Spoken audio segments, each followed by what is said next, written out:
Hi, hello everyone. This is International Master Asaf Givon here with you. So today we are going to talk a little bit about the art of attack and how to attack in chess. So today I wanted to illustrate this topic with you with the game from Sergei Azarov with the white pieces, a strong grandmaster from the US if I'm not mistaken. And with black, an international master, Corley Casa, not familiar with this player, but also a very decent player, above 2,400. So I like very much this game because it illustrates very well all of the main principles of the attack, which I'm going to demonstrate to you shortly. And also by the fact that black in general played very passively in this game and allowed white to execute all of his plans rather effortlessly. So let's start. So white played e4, e5, knight f3, knight f6. So we have the pattern of defense. Of course, the pattern of defense has a very solid reputation of being like a very safe opening for black. But in this game, black I think played it a little bit kind of too humanely. Didn't try to play very actively, and it kind of backfired. So knight takes e4, and here, okay, the main lines are either d4 followed by bishop d3, or knight c3, which is currently the most popular move, aiming at knight takes c3, d takes c3, followed by bishop e3, queen d2, and long castling. This is the most popular line, but Sergei Azarov chooses other path. He plays c4 here, which is also a possible move, so trying to control the square d5. So later, when he will play d4 and bishop d3, black will not have the possibility of defending his knight with the move d5. So a sensible move. Bishop e7, d4, castles, bishop d3, knight f6. So in general, black didn't play too actively in the opening. He's kind of got himself in a bit cramped position. White is controlling the center, and black currently has no pawns in the center. So white is for sure slightly better. But in this point, it's hard to imagine that he will have such a huge attack that he had later on in the game at this point. So white played h3 here. This is a nice move, preventing the move bishop g4 from black. So now black is kind of forced to passivity with this bishop on c8. Castles, knight d7, knight c3. Okay, so I'm passing the next move quite fast because each side just finishes development. Knight g6, queen c2, c6, bishop d2.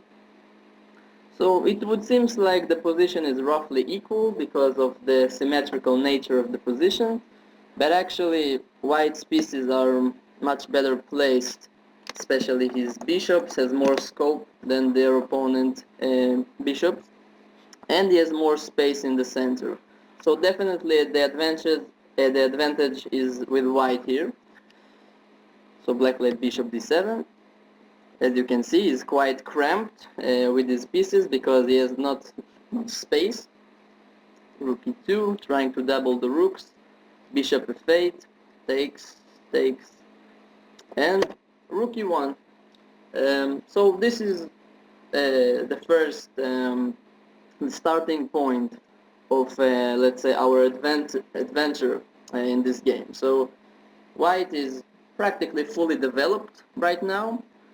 This is move number 16, and it's kind of time to choose a plan, like how to proceed from here. So black played here the move h6. So first of all, I would suggest each one which watches this video to kind of think for himself, what do you think? Is it a good move or a bad move, h6? So the move h6, in my opinion, is a mistake because it moves the pawns in front of the king forward and creating some potential weaknesses in the future. So now this knight is slightly more hanging than before because the pawn no longer defends him. And second problem is later on white might use the fact that the pawn is on h6 to break through with g4, g5. So, but now white once again needs to choose a plan. So we want to, let's say we want to start thinking about an attack. So if we go straight away and just storm our opponent with what we've got, probably it will fail because white at the moment doesn't have enough pieces in the attack, and if you can see, black's king looks fairly safe. He has a lot of defending pieces and it wouldn't be so easy to break through. So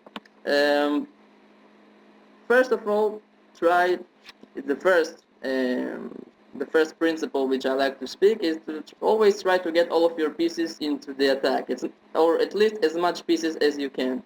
So at this moment try to think which one of white's pieces is not, let's say, cannot be participating in a future attack and is too far away, and try to think how would you bring it closer to the enemy king.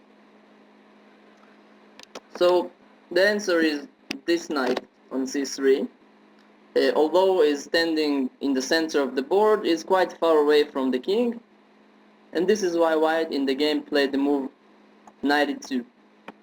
A very nice move, so bringing the knight slightly closer to the king side, perhaps thinking later about jumping to f5 perhaps, or in some cases even to h5 if the knight ever moves from f6.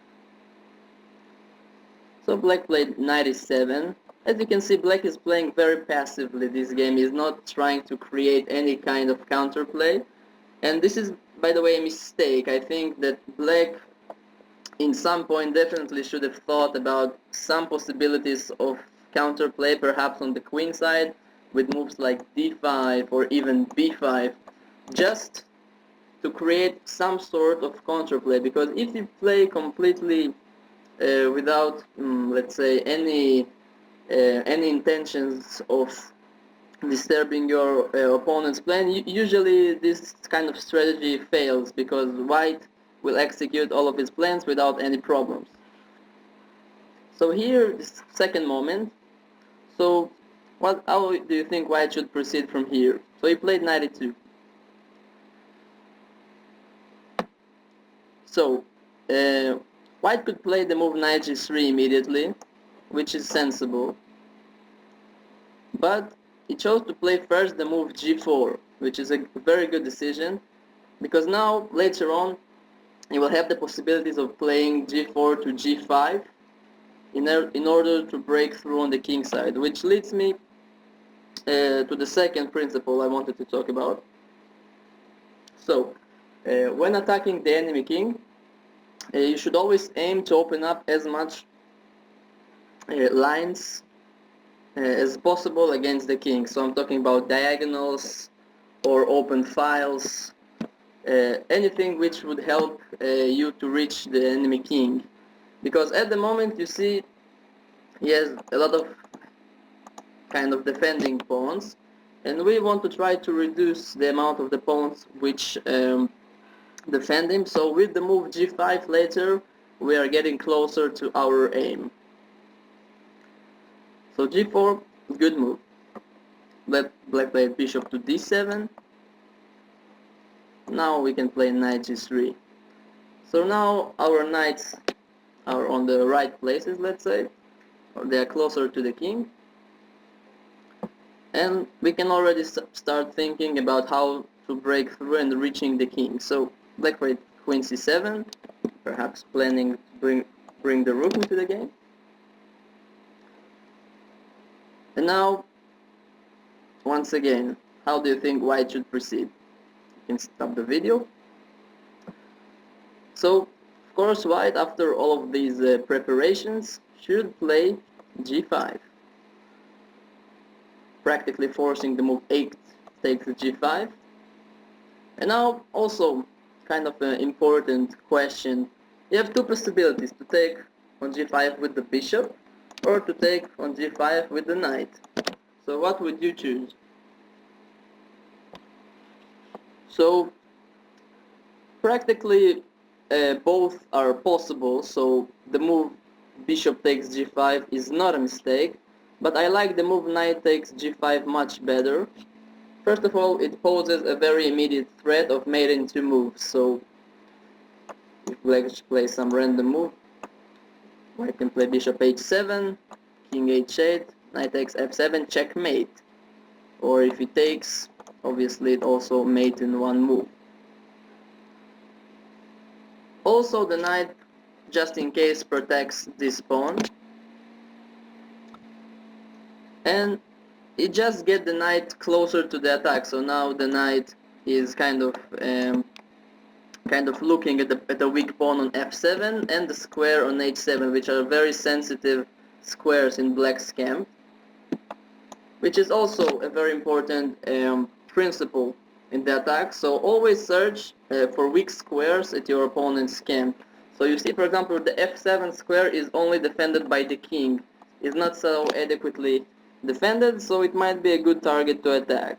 Also, the square on h7 is defended only by the knight and the king, and this is a potential mating square. So if we imagine that the knight is not on f6, is disappeared from the board, and the bishop somehow disappearing, we can perhaps bring the queen to h7, and it would be checkmate. Of course, it's still a long way to go, but it's good to have such ideas in mind, so maybe later it can take off.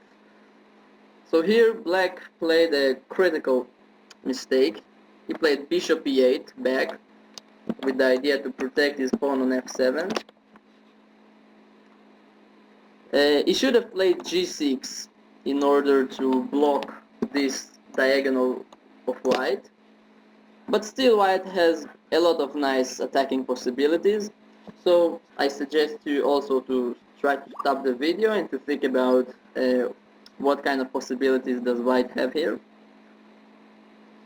So I would mention a few which I think are very nice possibilities. So one of them is simply to play bishop f4 with the threat of c5 using this pin on the d6 pawn.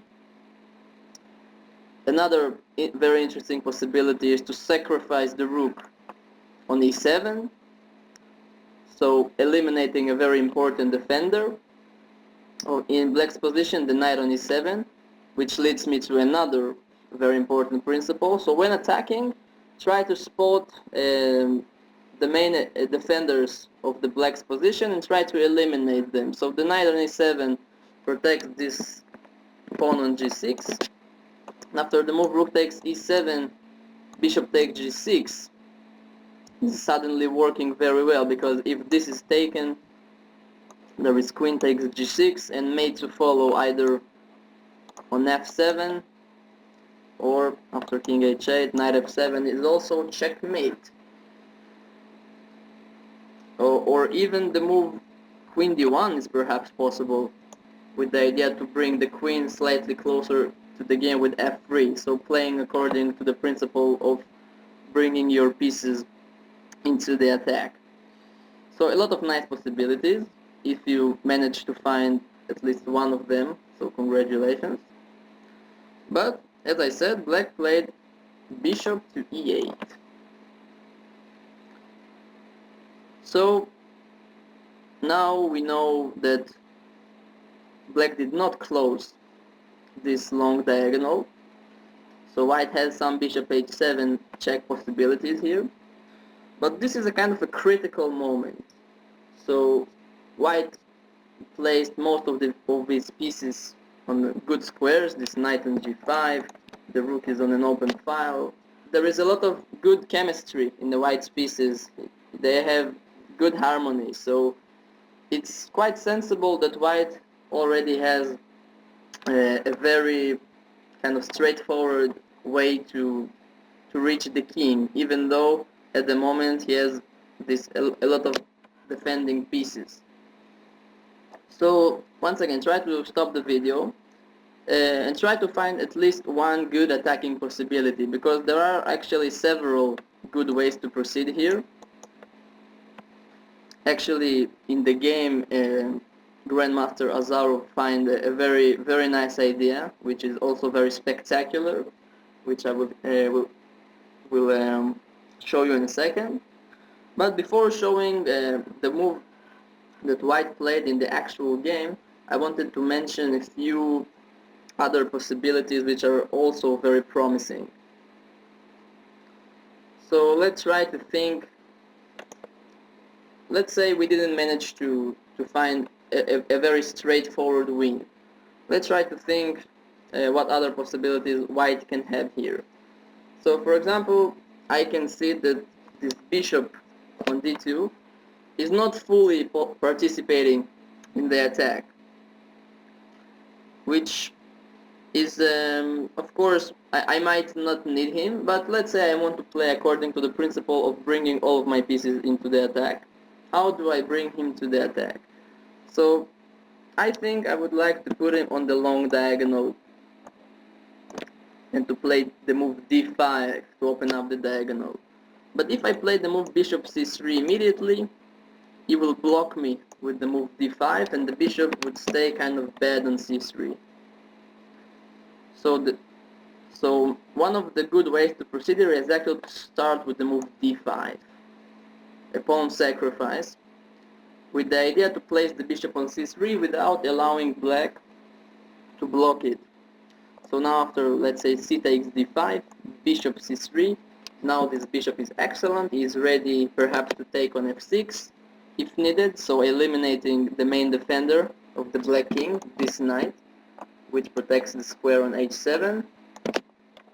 And if, for example, black plays d takes c4,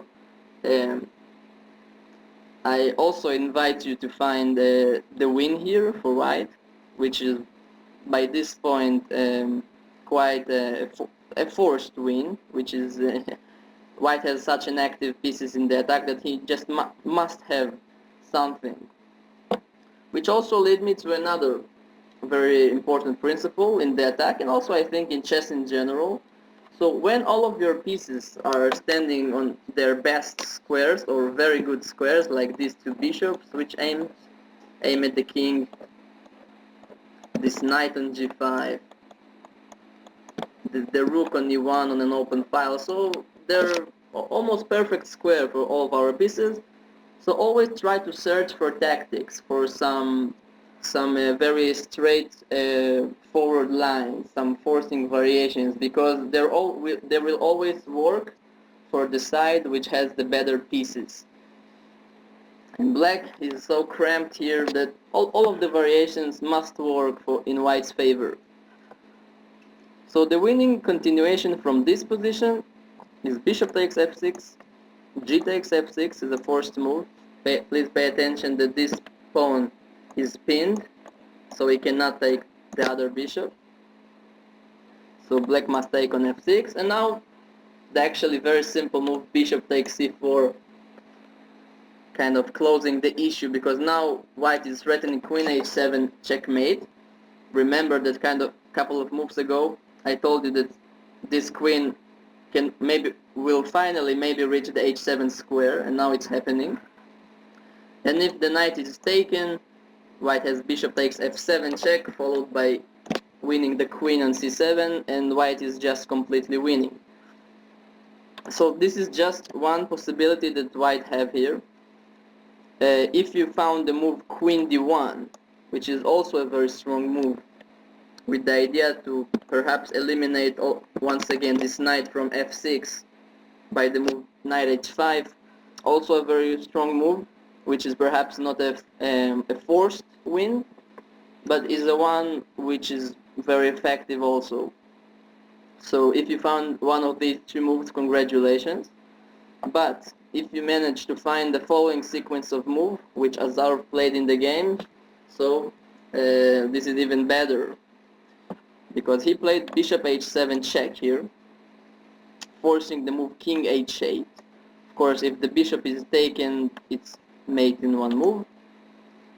So king h8. And now the spectacular move, rook to e4, which is perhaps one of the most beautiful moves in this game. So just putting the rook on an attacked square, but if this is taken, so now white is bringing his queen to the deadly square of h4, and from there the way to the black king is short. And also on the way we eliminated this knight on f6, which was a very, very important defender of the black's position. So now it's even though black is in exchange up, his pieces are so badly placed that he cannot do too much to resist the threat of queen h4 and then perhaps bishop g8 and queen h7 mate.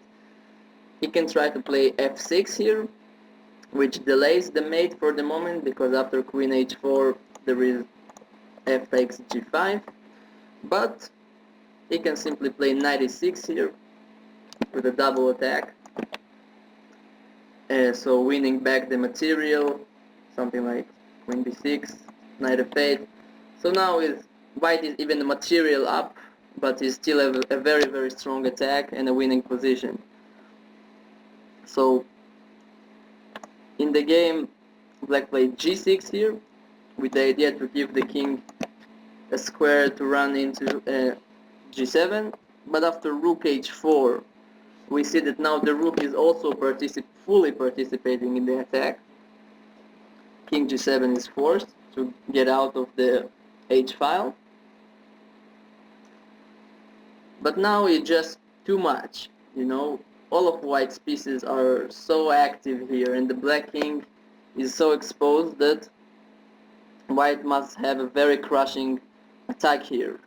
But we still need to find the way to get through, because still there is not a forced mate in this position, but there is a very nice way to reach the king.